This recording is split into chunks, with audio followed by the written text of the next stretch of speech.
Missão significa envio. Mas não é qualquer envio.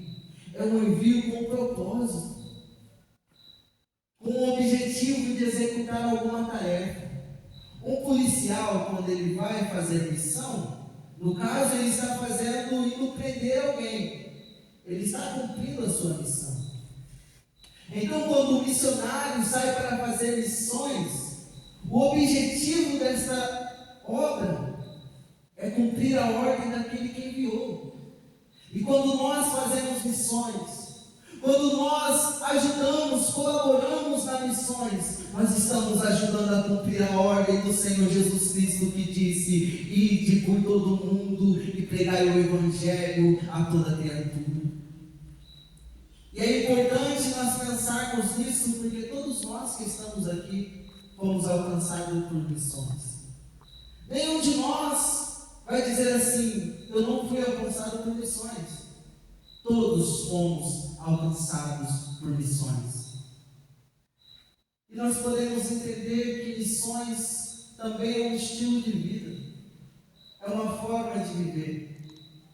Existe um missionário que ele veio aqui na frente, a igreja orou e enviou ele para fazer missões em outro estado, em outro país, em outro lugar.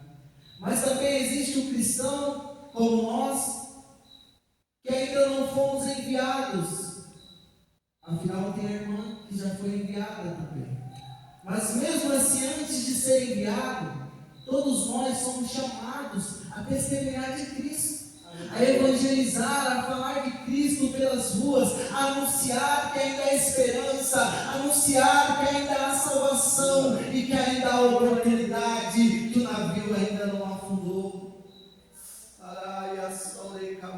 Aleluia. Enquanto nós não fomos enviados, nós podemos contribuir, nós podemos orar. A orações, ela quebra cadeias. Enquanto Pedro estava preso, a igreja toda estava orando e as cadeias foram ao chão. E depois eles pediram força para pregar, ousadia, coragem. Aquele lugar tremeu e Deus ouviu a oração. Porque quando nós fazemos missões, surge uma pergunta: por que fazer missões? Porque missões está no coração de Deus. Aleluia, glória a Deus. Missões está no coração de Deus. Se nós for parar para pensar, como o irmão Dailson disse, Jesus fez missões. Mas quem criou o plano missionário foi Deus. Quando Adão pecou no jardim contra Deus, nós podemos ver que Adão e Eva coseram folhas de figueiras para si. Mas quando Deus chegou para conversar com Adão, eles pensaram que eles estavam nus. Mas eles não estavam nus. Eles estavam com folhas cobertas. É porque ali há um paralelo que nós podemos entender, que as nossas justiças não nos cobrem. Porque ali era eles que estavam fazendo para se cobrir. Então o Senhor foi lá, matou um animal e cobriu ele. Ali já aponta para Cristo, que cobre os nossos pecados, que cobre as nossas transgressões, que cobre o nosso passado e escreve uma nova história para nós. Aleluia. Mas antes disso, como Deus ele é onipresente, Ele está no passado, Ele está no futuro. O Cordeiro de Deus já tinha sido morto antes da fundação do mundo. Glória a Deus. Também tem outra resposta do porquê precisamos fazer missões, do porquê fazer missões.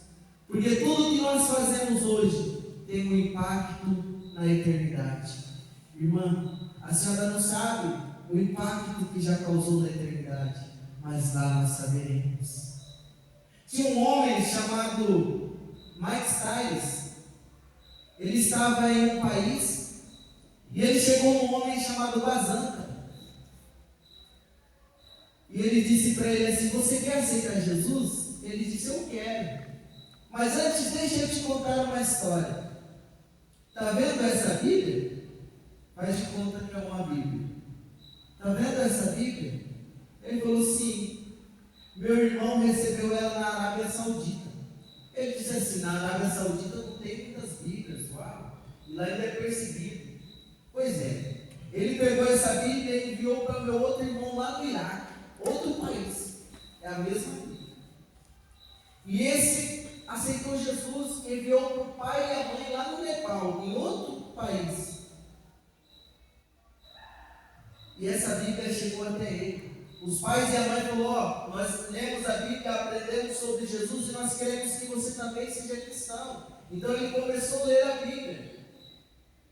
Imagine, aquele homem que deu a Bíblia, ele nem sabia o impacto que ele estava causando. Simples atitudes mudam histórias. Glória a Deus, aleluia. Vão ter um impacto tão grande na eternidade. Por isso que vale a pena nós continuarmos fazendo missões onde nós estivermos, seja no trabalho, seja na escola, seja nas ruas. O cristão é um missionário em atividade. Aleluia, glória a Deus. Mesmo nós já temos muitos motivos para fazer missões, eu quero dar um motivo mais do que especial. Outro motivo para nós fazermos missões é que nós estamos fazendo parte de um plano que já deu certo. Aleluia. Quando nós entramos em um trabalho, nós não sabemos se vamos durar um mês, não sabemos se vai dar certo. Quando alguém entra em um relacionamento, não sabe se vai dar certo, quanto tempo vai durar. Mas quando alguém entra na obra de Deus, já sabe que está entrando em um plano que já deu certo. Glória a Deus, aleluia. Cristo já desceu aqui na terra, já sofreu as aflições e as angústias da morte, já foi crucificado em nosso lugar. E o melhor de tudo, que mostra que o plano deu certo, ele ressuscitou e está vivo. Ele está vivo. Aleluia. E cumprindo-se o dia de Pentecoste, estavam todos reunidos como nós estamos aqui, e ouviu-se do céu um som como de um vento veemente, impetuoso, e encheu toda a casa, e todos foram cheios Oh, do aleluia. Espírito Santo de Deus. É esse mesmo Espírito que está entre nós, é esse mesmo Espírito que está habitando dentro de nós e nos capacitando para fazer missões, nos capacitando na luta contra o pecado. Esse mesmo Espírito Santo é o responsável, o amigo responsável de levar a igreja até o noivo, que se chama Jesus Cristo, Filho de Deus. Então eu já sei o porquê, já sei o que é missões, já sei o porquê fazer missões. Então eu preciso também entender para que fazer missões. Primeiro, porque missões é para a glória de Deus. Não é para que o nosso nome seja exaltado, o nosso nome apareça, mas é como João Batista disse, que ele cresça e eu diminua. Que o nome dele continue indo para a frente e eu seja apenas um servo dele, um ministro da tua palavra. E também para que os pecadores se arrependam. É como Paulo escreveu: como crerão naquele de quem não ouviram? Como ouvirão se não há quem pregue? E como pregarão se não forem enviados? Então os pecadores só vão se arrepender quando ouvirem o Evangelho.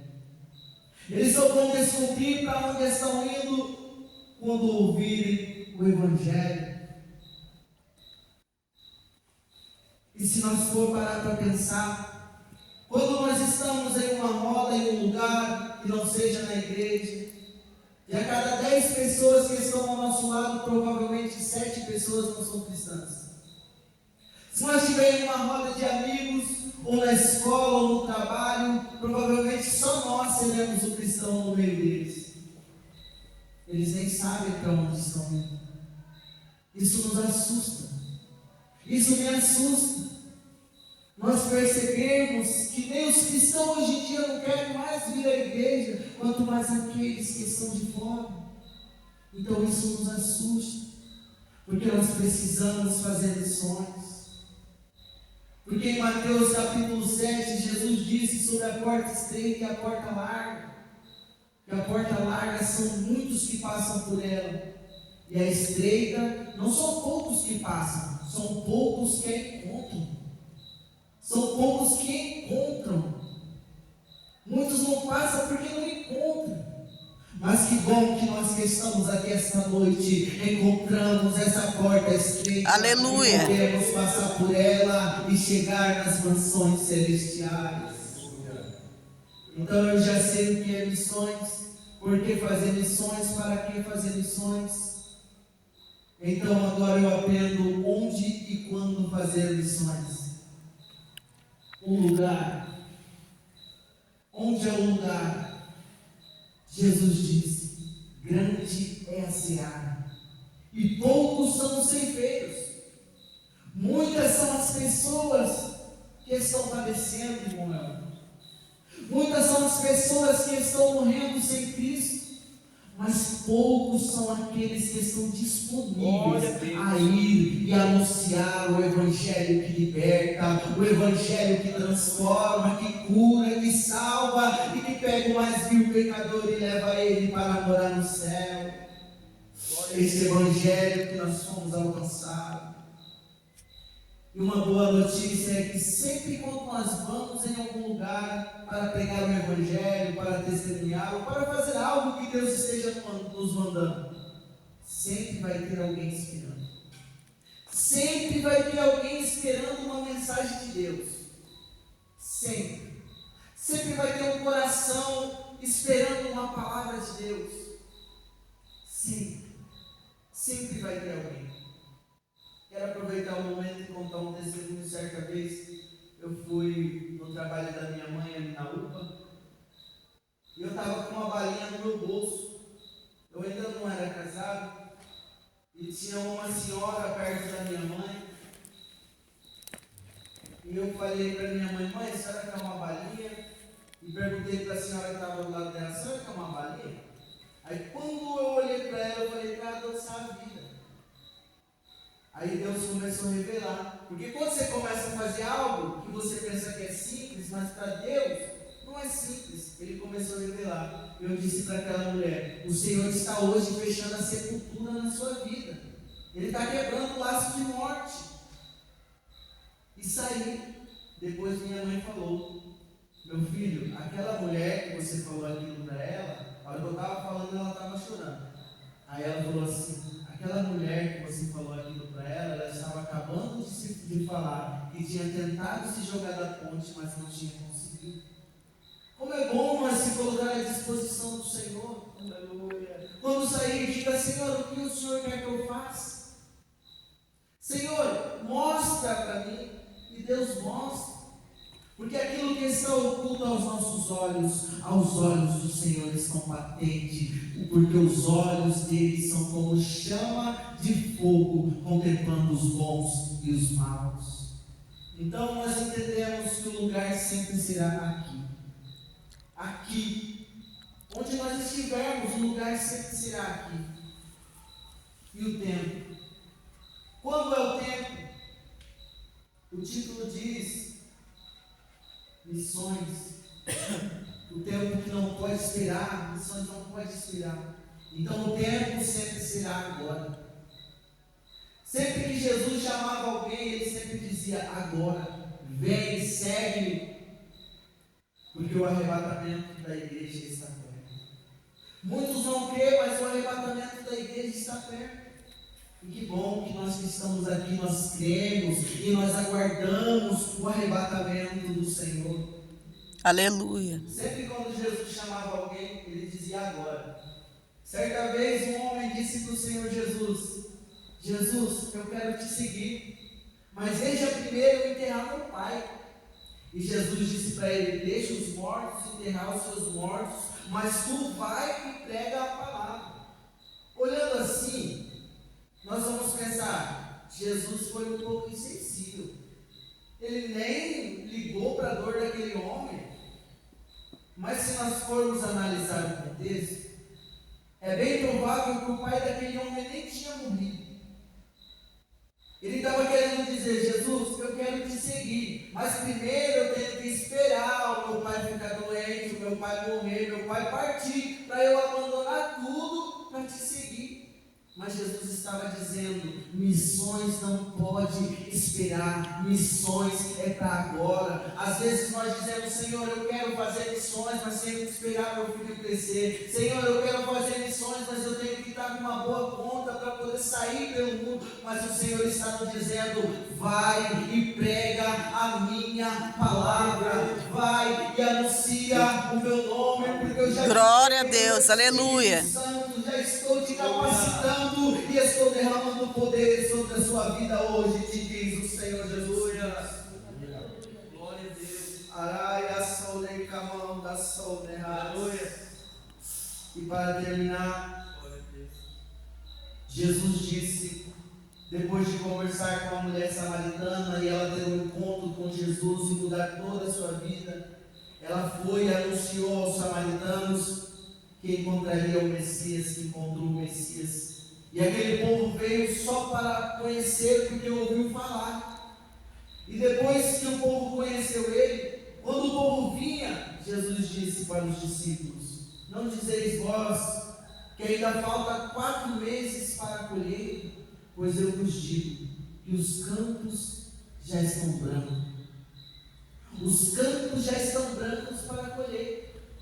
Enquanto muitos pensam, ainda temos que fazer muito evangelismo, tem muitos que estão aí nas drogas, tem muitos que nesse momento, amanhã a família vai ter uma notícia de que foi morto. Ai, sobre canta, sobre a Aleluia. Imagine um homem que tinha encontrado a cura de uma doença, de um vírus que estava tendo naquela cidade. E ele anotou a doença, anotou a cura no papel e entregou para o seu mensageiro e disse, vai lá e leva essa notícia que eu encontrei a cura. Então ele colocou no bolso e saiu para entregar. Mas no caminho ele esqueceu, porque ele teve que trabalhar, encontrou outro no caminho. E depois disso muitas pessoas morreram. E depois de muitas pessoas morrerem, certa vez ele procurando no bolso encontrou um papel que dizia onde estava a cura. Nós somos igual a ele, mas hoje nós temos a oportunidade de fazer diferente, porque nós carregamos um papel, uma palavra que cura a alma da depressão, que cura a alma da ansiedade, que cura, que liberta, que transforma e que leva o homem para morar no céu. Essa palavra, Aleluia, essa cura, glória a se Deus. chama Evangelho, se chama Jesus Cristo, que liberta e que transforma o homem. Eu convido a todos a se colocar de pé nessa noite.